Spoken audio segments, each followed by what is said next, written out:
Okay, so how are we going to apply these things to our base? Well, the number one way I use, at least at the beginning, is super glue. I've got Loctite super glue. I've got this Starbond super glue.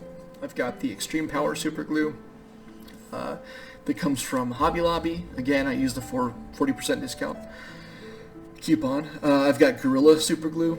The Precise gel stuff is fantastic because when you put it down, it's not going to move. The downside is that you might have to hold an object in place a little bit longer for this to actually stick.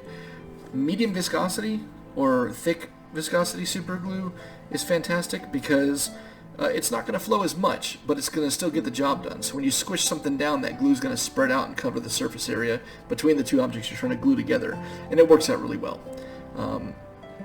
If you're gluing things directly to a plastic base, it's very important to scratch the base up, as you can see right here, with an X-Acto knife or a sculpting tool or scissors or whatever. It'll make a little bit of a mess, but you just dust it off in the trash can. What that'll do is it gives the glue somewhere to like bite into.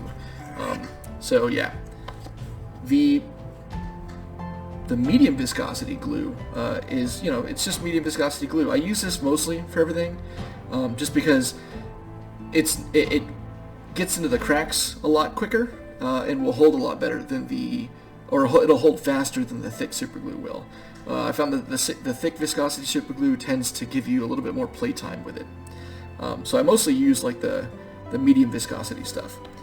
For the thin super glue, my main use for this is with baking soda.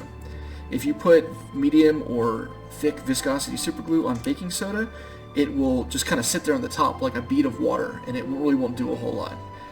Of course, when you put baking soda and super glue together, it instantly cures. It's like instant set, but you don't have to get that greasy spray everywhere.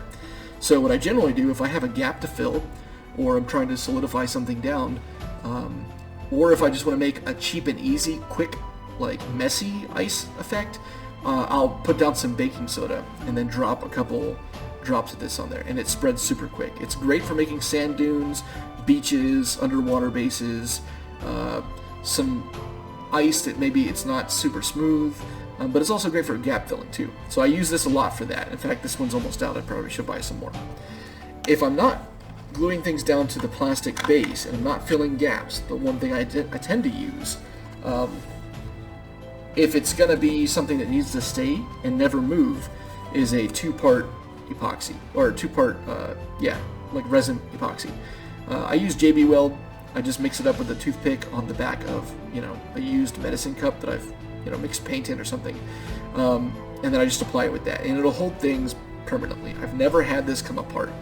The only downside is it creates a lot of heat, so if you use a lot of it on a plastic model or a base, it could warp the base or it can mess with the model. So just be careful of that. But if I've got things that they keep popping out and they won't stay, this is my solution. One notable use for this is when you have a base similar to, to this guy. These display bases that have the lipped area here, and then you use milliput to make a rock texture. The problem with this is that sometimes the base part will pop out of the milliput will pop out of the lip because you didn't glue it down before you put the putty on there, and you just assume the putty's going to hold in there. Even if you scratch the base up, the putty will still get in there, but it'll still pop out. If that ever happens, super glue generally works, but sometimes I've had it to where super glue just doesn't want to hold it, in which case a little bit of JB Weld does. So it's a good tool to have, in your arsenal. I just rarely use it. It's only for quote-unquote emergencies. Now, when you're talking about gluing down dirt, leaves, foliage, stuff like that, I use Scenic glue, but I don't buy Scenic glue from the store because the price for what you're getting and how much you can make on your own is it's insane. So for this, I use any PVA glue I've got. Most of what I've got is Mod Podge matte because I bought a lot of it a while back, and I still haven't used all of it yet. You can use gloss Mod Podge. It doesn't matter. If it makes your models a little shiny, you can just hit it with some matte varnish later or mix the matte varnish into this. But this is about 50% water to 50% glue. And it's fancy, or not, but see how it's very watery? This is perfect for gluing things down to bases, especially when you're gluing down foliage or dirt or soil or leaves or whatever.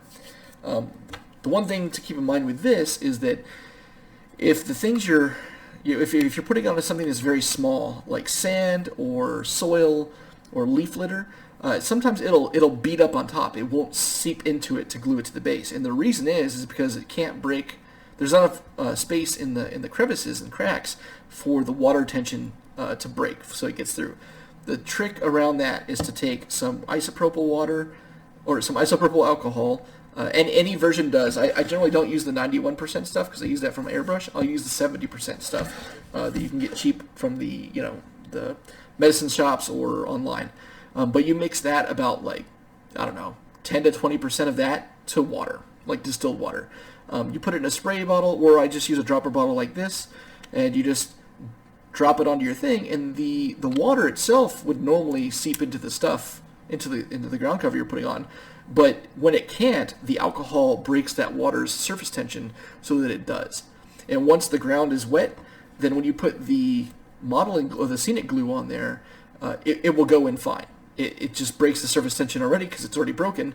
This will seep right into it. You're good to go.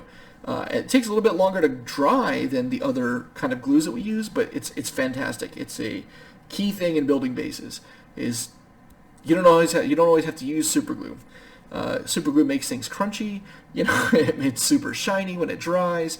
It just it's got its extra issues, even though it's a fantastic tool. This stuff does the rest of my workload.